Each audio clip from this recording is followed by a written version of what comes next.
احنا دايما بنحب نشجع بعض ان احنا نكون في القمه، واي حد بيكون ناجح في مجاله كلنا بنكون وراه وبندعمه. جوانا دافع بيخلينا نتمنى لبعض الخير. لما صعدنا لكاس العالم كانت الفرحه ملهاش وصف، ولما ابننا بيجيب جول الفخر بيملانا كلنا، ولما السير بيتكرم بنقول ان احنا مصريين زيه.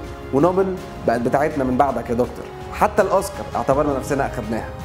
بنكون دايما مستعدين اننا نعمل ولو حاجه بسيطه علشان نشجع بعض ان احنا نطلع لقدام. النهارده المصريين بقى عندهم موقع ترافل يلا، اول موقع مصري متخصص في حجز الطيران والفنادق. ادعم ترافل يلا للفوز في مسابقه السفر العالميه كافضل موقع لحجوزات السفر اونلاين في افريقيا، علشان نشوف مصر في المركز الاول في مجال جديد.